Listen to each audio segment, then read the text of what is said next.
नमस्कार साथियों, आज हमारा सबसे महत्वपूर्ण चैप्टर शुरू हो रहा है जो परीक्षा की दृष्टि से सबसे महत्वपूर्ण है, जिसका नाम है दिष्ट धारा सिद्धांत। दिष्ट धारा सिद्धांत में सबसे पहले हम देखते हैं अवयवों के बारे में, और अवयवों में हम सबसे देखते हैं पहले अवयवों के प्रकार।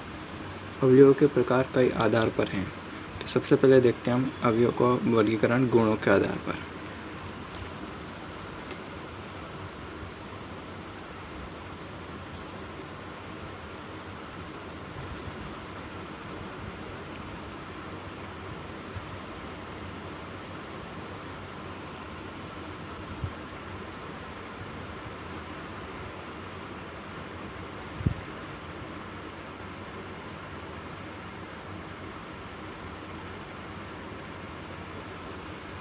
अवयव गुणों के आधार पर अवयवों का वर्गीकरण दो प्रकार से, सक्रिय अवयव और निष्क्रिय अवयव, अर्थात एक्टिव एलिमेंट और पैसिव एलिमेंट।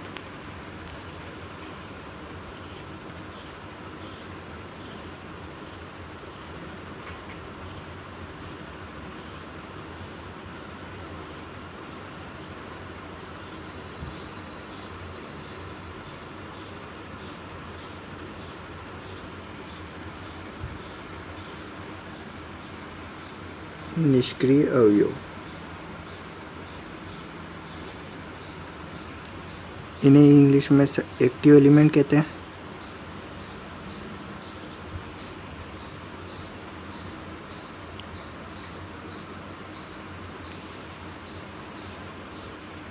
और इसे पैसिव एलिमेंट।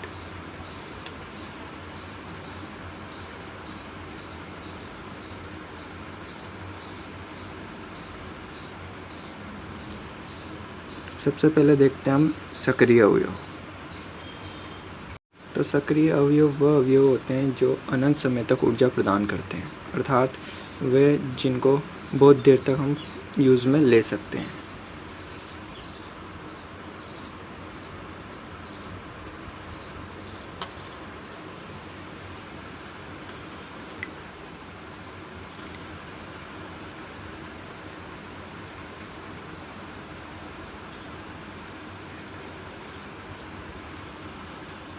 ऊर्जा प्रदान करते हैं।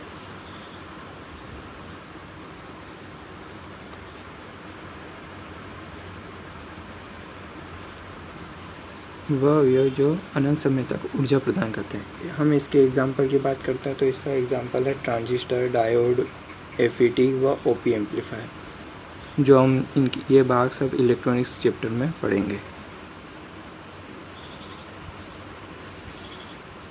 ट्रांजिस्टर,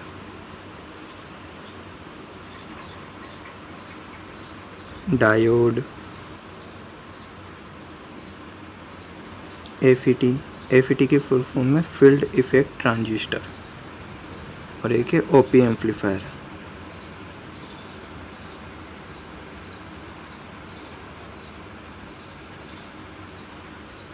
अब देखते हैं हम निष्क्रिय अवयव के बारे में।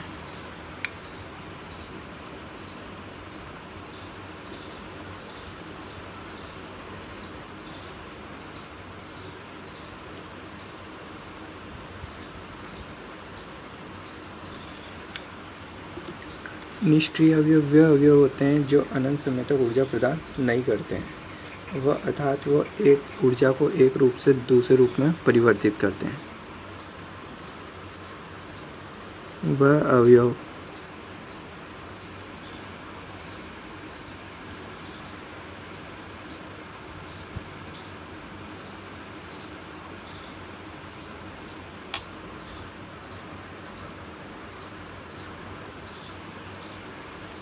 एक रूप से दूसरे रूप में बदलते हैं।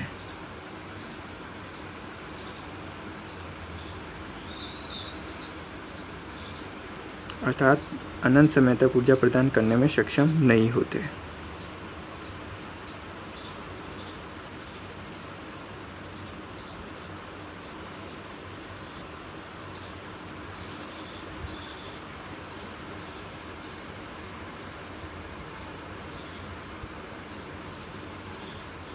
करने में सक्षम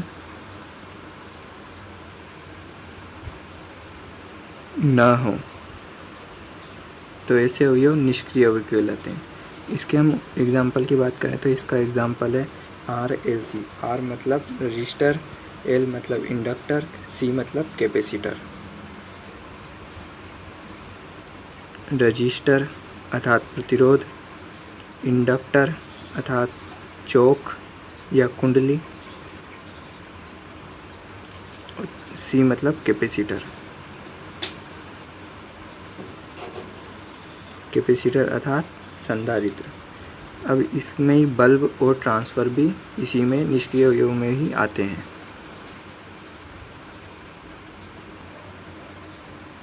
बल्ब एवं ट्रांसफार्मर।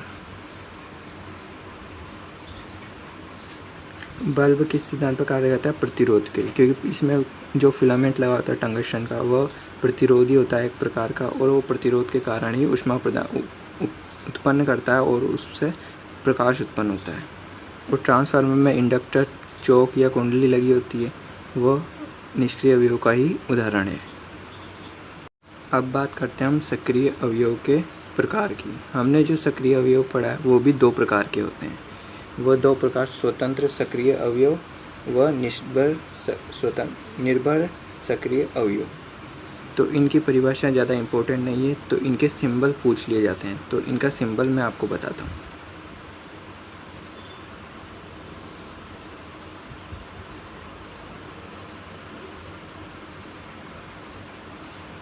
ये स्वतंत्र सक्रिय अवयव का सिंबल है।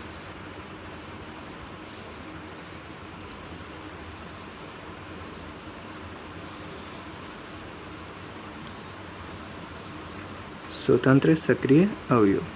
अब देखते हैं हम निर्भर स्वतंत्र सक्रिय अवयव। निर्भर सक्रिय अवयव।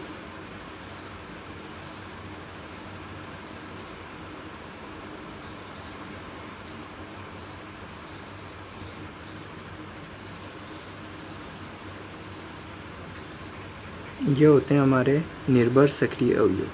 स्वतंत्र सक्रिय अवयव जो होते हैं वो राउंड शेप में होते हैं, गोल शेप में, जबकि निर्भर सक्रिय अवयव वो डायमंड शेप में होते हैं।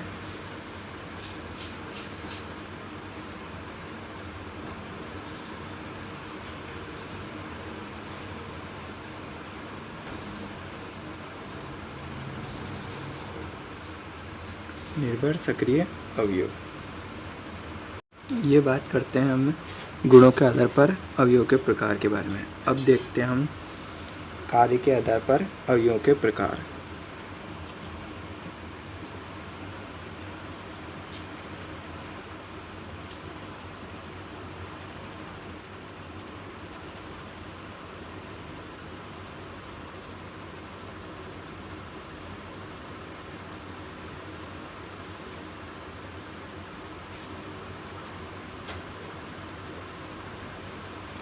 कार्य के आधार पर जो अवयव होते हैं वो भी 2 प्रकार के होते हैं।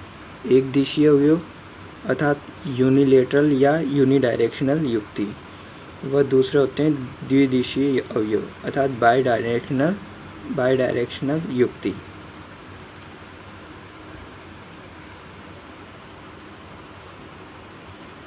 पहला होता है एक दिशीय अवयव।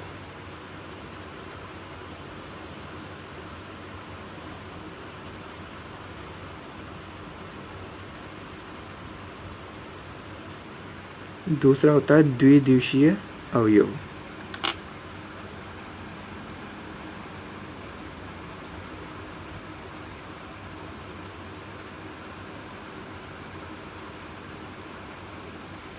एक दिशीय अवयव को यूनिलेटरल भी बोलते हैं इंग्लिश में।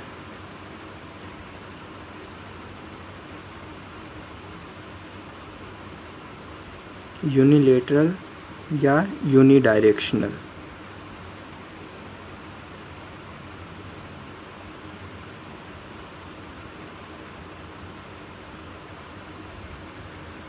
और दिशीय अवयव को बायलेटरल या बायडायरेक्शनल।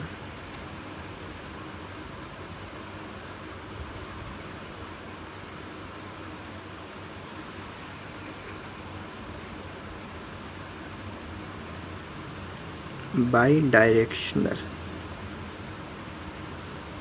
ये है। अब सबसे पहले देखते हैं हम एक दिशीय अवयव। तो एक दिशीय अवयव वह अवयव होते हैं जिनमें धारा प्रवाह केवल एक ही दिशा में होता है। तो वह अवयव जिनमें धारा प्रवाह केवल एक दिशा में हो।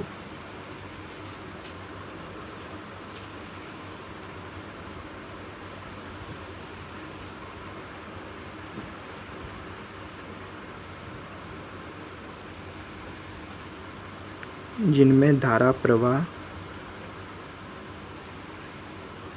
केवल एक दिशा में हो।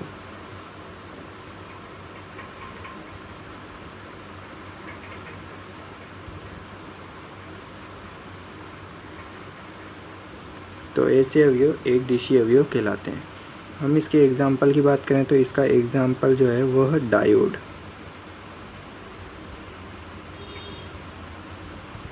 डायोड में प्लस माइनस ध्रुव होते हैं, इसलिए इसे क्रम में ही जोड़ना पड़ता है। इसमें धारा प्रवाह एक ही दिशा में होता है। अब बात करते हैं हम द्विदिशीय अवयव के बारे में।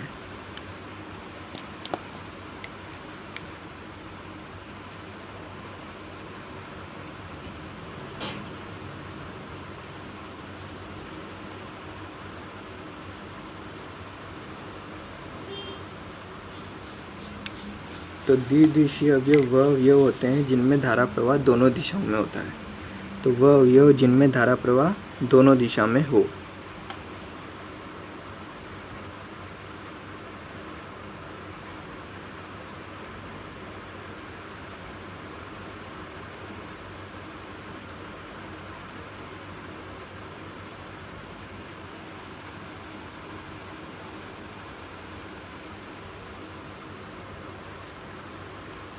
दोनों दिशाओं में हो। इसके हम एग्जाम्पल की बात करते हैं तो इसका एग्जाम्पल है रजिस्टर। रजिस्टर को हम उल्टा सीधा कैसे भी जोड़ सकते हैं। इसमें दोनों दिशाओं में धारा प्रवाह होता है। Example register.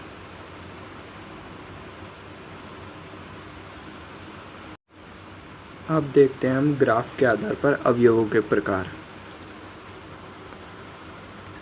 ग्राफ के आधार पर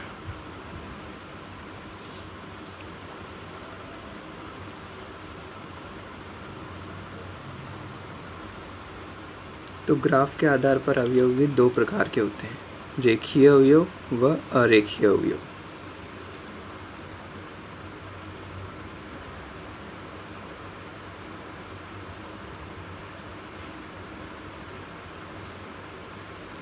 व अरेखीय अवयव।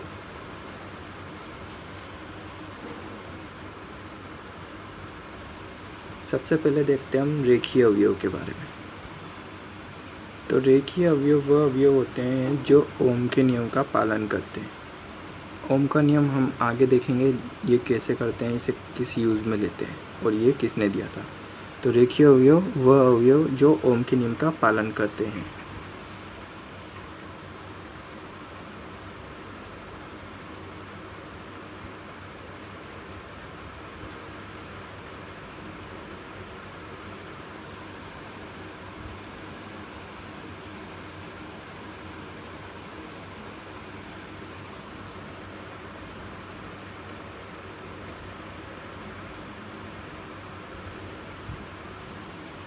वह अवयव जो ओम के नियम का पालन करते हैं।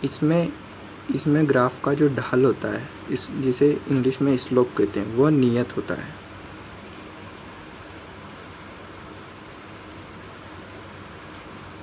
इसमें ढाल को इंग्लिश में स्लोप कहते हैं, नियत होता है। ये भी मैं आपको बताऊंगा ये क्या होता है।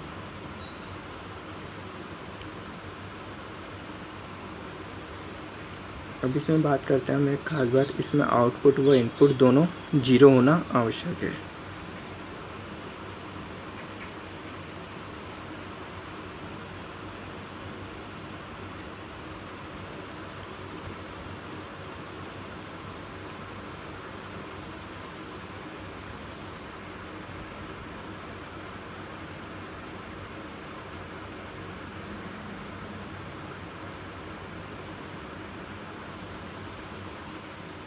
इसमें आउटपुट जीरो और इनपुट तथा आउटपुट दोनों जीरो होना आवश्यक है। इसके हम एग्जाम्पल की बात करें तो इसका एग्जाम्पल है रजिस्टर अर्थात प्रतिरोध।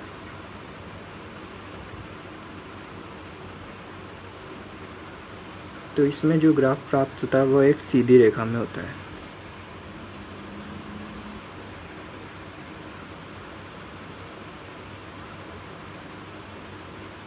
ये यहाँ से सीधी रेखा, अर्थात ये आई है, ये वी है। जैसे जैसे हम वी बढ़ाएंगे वो आई बढ़ता जाएगा और वी आई में ही प्रतिरोध होता है।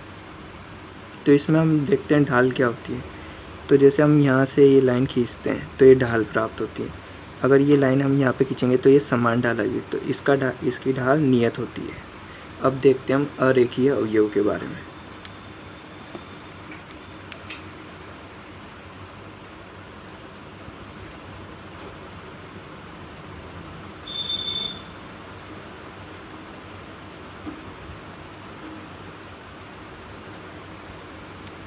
अरेखीय अवयव वह अवयव होते हैं जो ओम के नियम का पालना नहीं करते हैं तथा इसमें ढाल नियत नहीं होती है।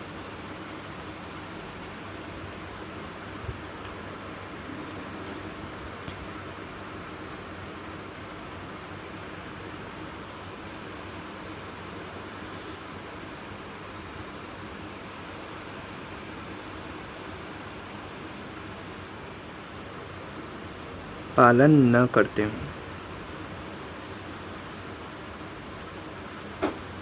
वह इसमें ढाल नियत नहीं होती है।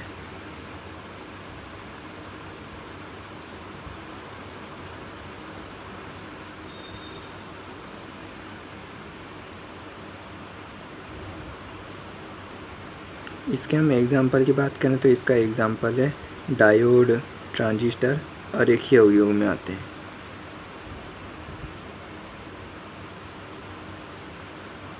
डायोड व ट्रांजिस्टर, इसमें जो ग्राफ प्राप्त होता है उससे हमें ऐसा ग्राफ प्राप्त होता है।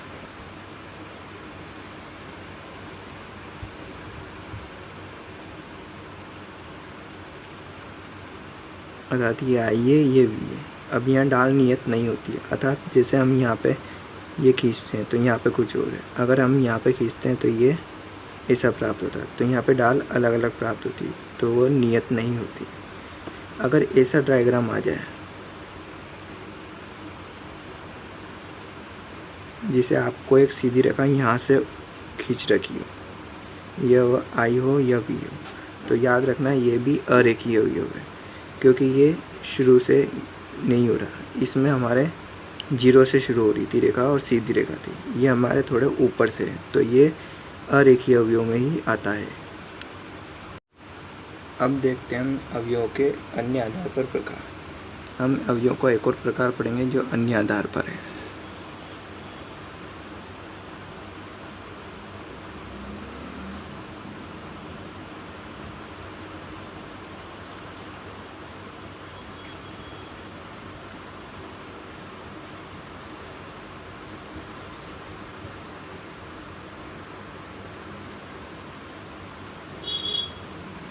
तो इसमें अवयव दो प्रकार के होते हैं, लम्प्ड अवयव व डिस्ट्रीब्यूटेड अवयव।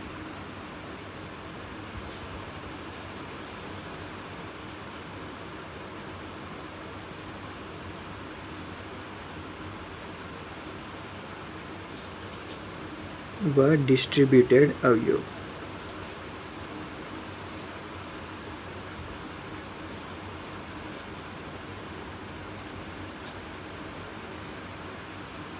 सबसे पहले हम देखते हैं लम्प्ड अवयव के बारे में। तो लम्प्ड अवयव वह अवयव होते हैं जिसमें RLC को गणितीय संक्रियाओं हेतु पृथक किया जा सकता है। अगर हम एक लाइन में बोलना चाहें तो वह अवयव जो किरचॉफ के नियम का पालन करते हैं।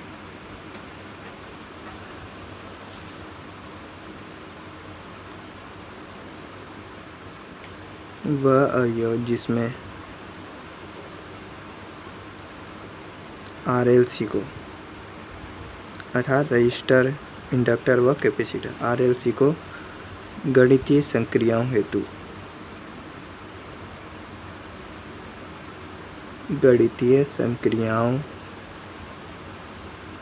हेतु पृथक किया जा सकता है।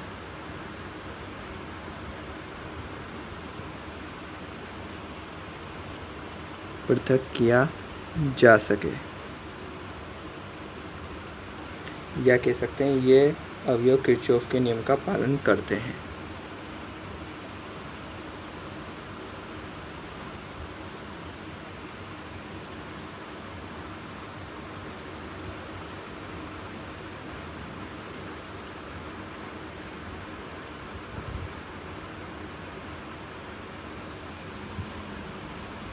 किरचॉफ के नियम का पालन करते हैं। अब देखते हैं हम डिस्ट्रीब्यूटेड अवयव के बारे में। तो डिस्ट्रीब्यूटेड अवयव वह अवयव होते हैं जो किरचॉफ का नियम का पालन नहीं करते हैं, अर्थात कह सकते हैं हम इसमें RLC को गणितीय संक्रिया हेतु पृथक नहीं किया जा सकता।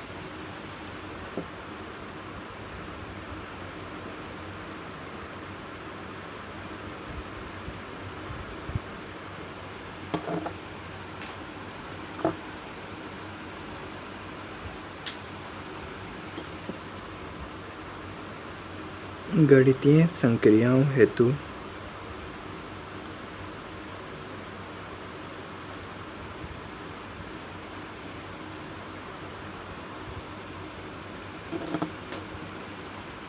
पृथक नहीं किया जा सकता।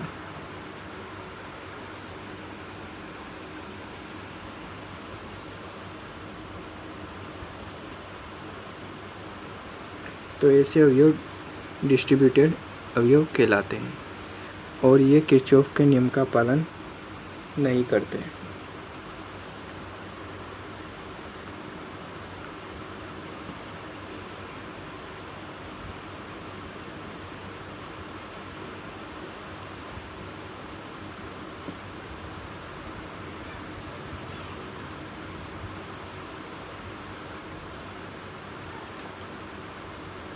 किरचॉफ का नियम का पालन नहीं करते। किरचॉफ का नियम हम आगे देखेंगे इसी चैप्टर में। तो इसका हम एग्जांपल की बात करें तो इसका एग्जांपल है ट्रांसमिशन लाइन।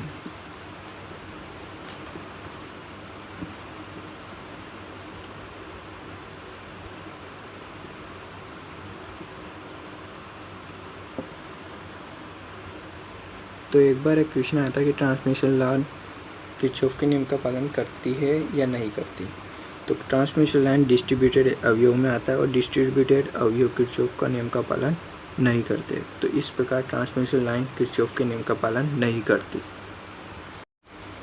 अब आता है हमारा नया टॉपिक परिपथ अर्थात सर्किट।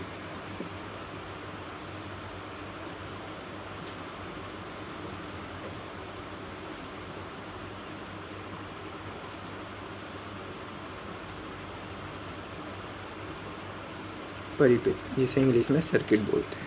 तो अवयवों का वह समूह जिसे व्यवस्थित क्रम में लगाने पर वैद्युतिक कार्य संपन्न हो वह परिपथ कहलाता है।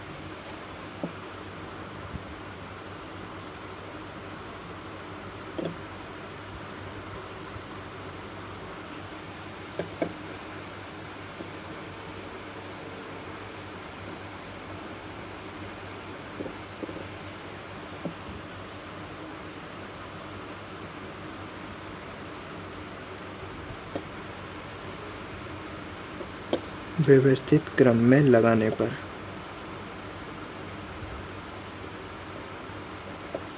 वैद्युतिक कार्य संपन्न हो।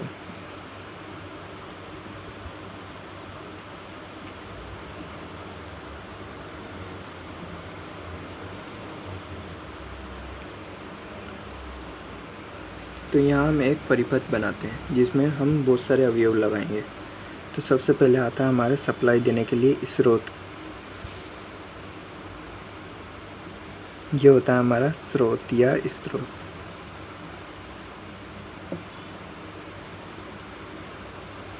अब आती है हमारी सुरक्षा युक्ति जो परिपथ को सुरक्षा करती है, किसी भी दोष से परिपथ की सुरक्षा करती है ये सुरक्षा युक्ति।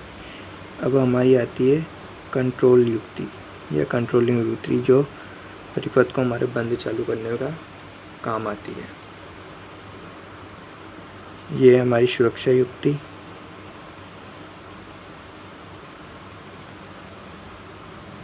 ये है हमारी नियंत्रक युक्ति।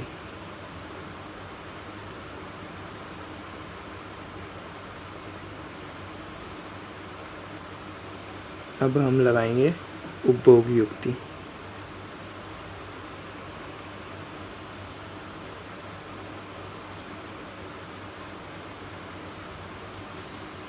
ये हमारी है बल्ब, जो उपभोग युक्ति है।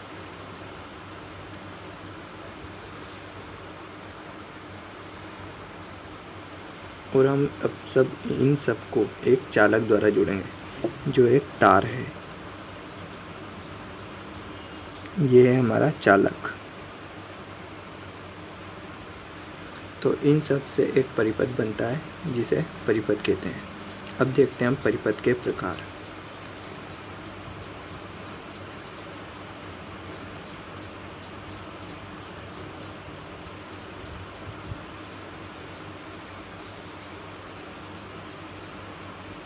तो परिपथ 4 प्रकार के होते हैं।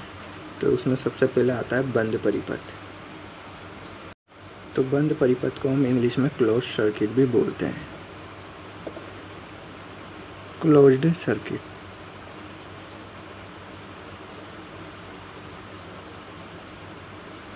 इसमें धारा का प्रवाह होता है।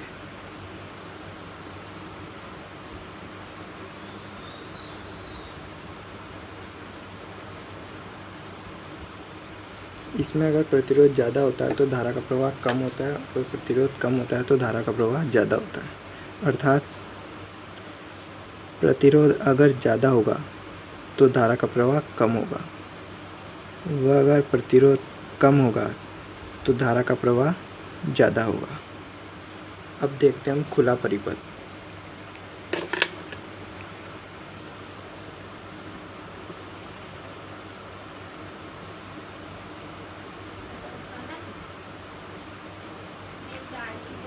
खुला परिपथ को हम इंग्लिश में ओपन सर्किट भी बोलते हैं।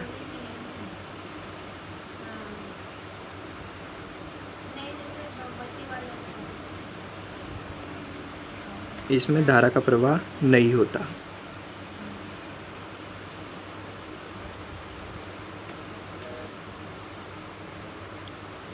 धारा प्रवाह नहीं।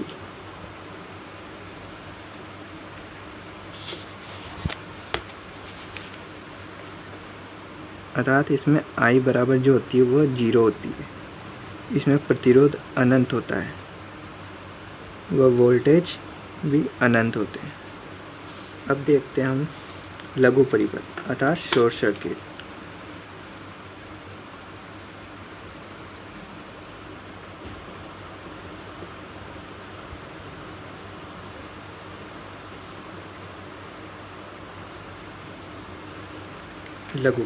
लघु परिपथ को शॉर्ट सर्किट कहते हैं इंग्लिश में।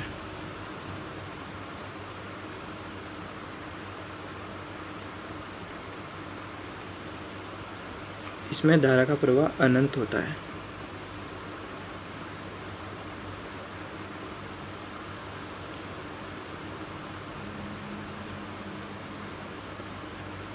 इसमें धारा का प्रवाह अनंत होता है।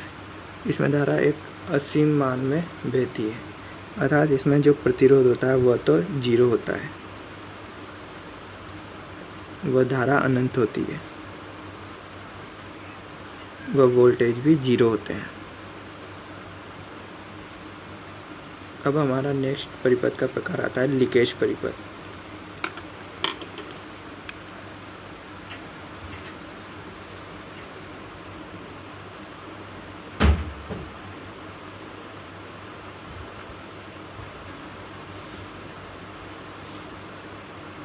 लीकेज परिपथ। इसमें धारा का कुछ अंश मुख्य दिशा से विचलित हो जाता है। अर्थात इसमें से कुछ धारा किसी और परिपथ से गुजरने लग जाती है।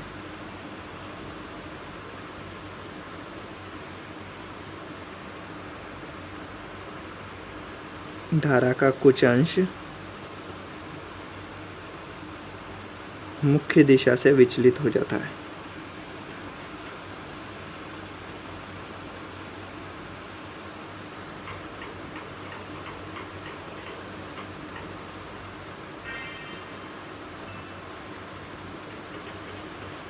मुख्य दिशा से विचलित हो जाता है। अब बात करें हम विद्युत झटका लगने का कारण भी यही परिपथ है।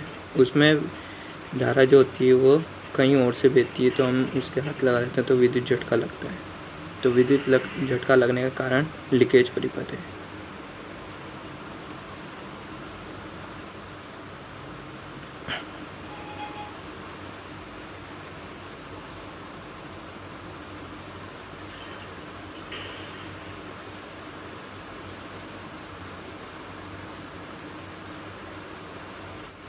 अब पढ़ेंगे हम ओम के नियम के बारे में, अर्थात ओम्स लॉ।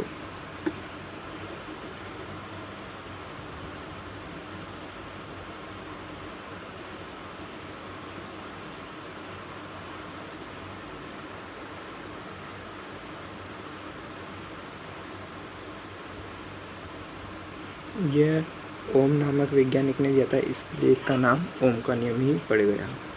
तो सबसे पहले बात आती है, यह एसी व डीसी दोनों पर लागू होता है।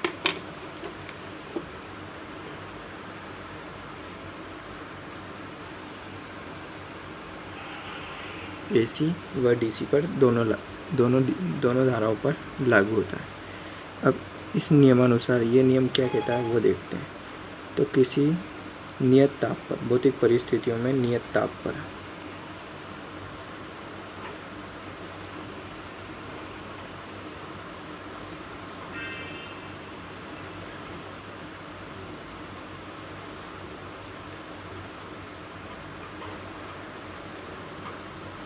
भौतिक परिस्थिति में नियत ताप पर किसी परिपथ के प्रतिरोध में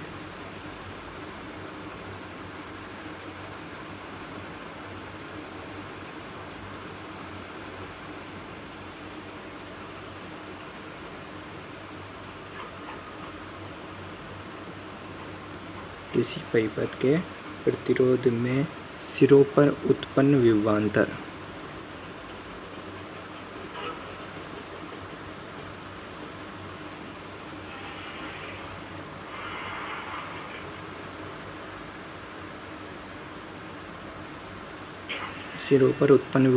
उसमें प्रवाहित धारा के समानुपाती होता है।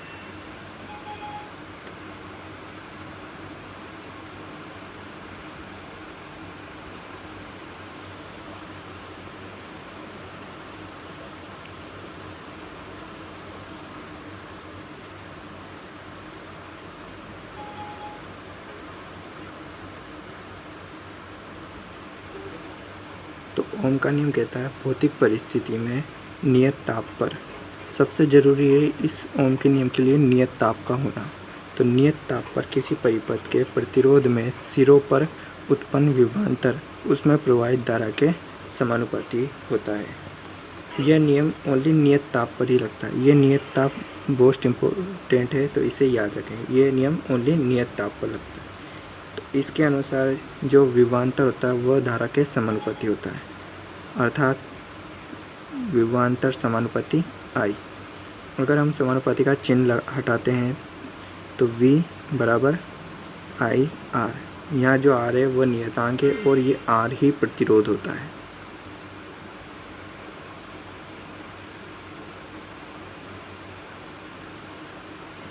R बराबर प्रतिरोध।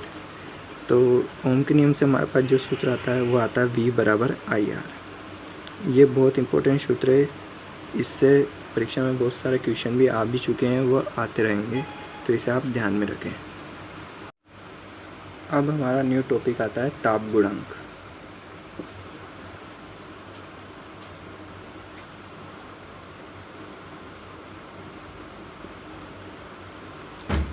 ताप गुणांक के बारे में हम सबसे पहले चालक व अचालक चैप्टर में भी पढ़ चुके हैं, जिसमें हमने पढ़ा था एनटीसी, पीटीसी व जेडटीसी के बारे में।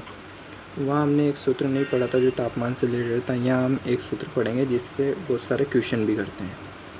तो ताप गुणांक का अर्थ क्या है? प्रतिरोध पर पड़ने वाले ताप पर पड़ने वाला प्रभाव ताप गुणांक होता है। तो इसी ताप के कारण प्रतिरोधों का मान घटता है व बढ़ता है, तो यह ताप गुणांक के कारण ही होता है। तो वह हम उस अंतर को व उस ताप बढ़ने पर जितना प्रतिरोध घटा या बढ़ा उसको ज्ञात भी कर सकते हैं। तो वह ये इसका सूत्र है जो मैं आपको बताऊंगा। इसे हम अल्फा से प्रदर्शित करते हैं।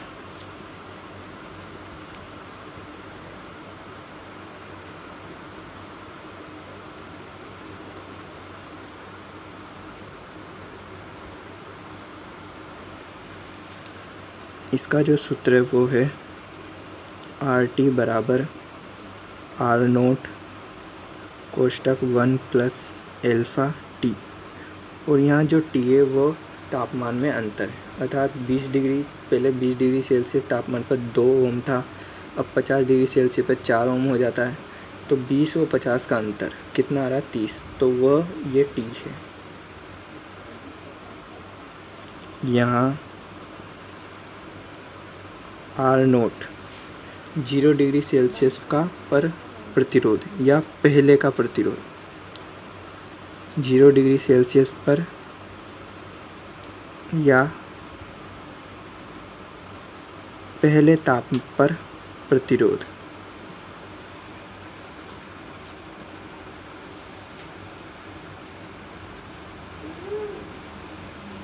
यहाँ R0 का मतलब है 0 डिग्री सेल्सियस पर, अर्थात पहले दे रखा हमारा 0 डिग्री सेल्सियस पर 2 ओम था, अब वह बढ़कर 50 डिग्री सेल्सियस पर 12 ओम हो गया है।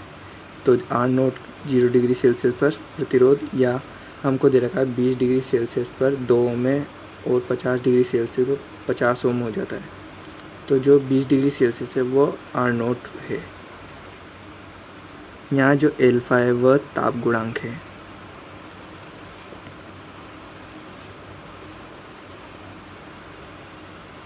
यहाँ जो T है वह है तापमान में परिवर्तन या तापमान में अंतर, ताप में परिवर्तन या अंतर। इसे हम T1 ये वाला चिन्ह लगाऊंगा मैं, T2 माइनस T2, अर्थात T2 बढ़ा है तो T2 माइनस T1, T1 बढ़ा है तो T1 माइनस T2। यहाँ RT जो है वह है T डिग्री सेल्सियस या दूसरे ताप पर प्रतिरोध।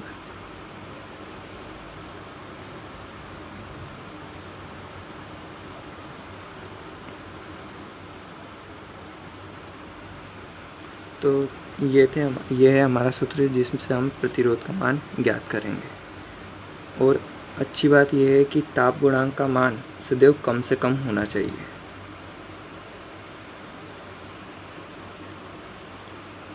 ताप गुणांक का मान सबसे कम होना चाहिए।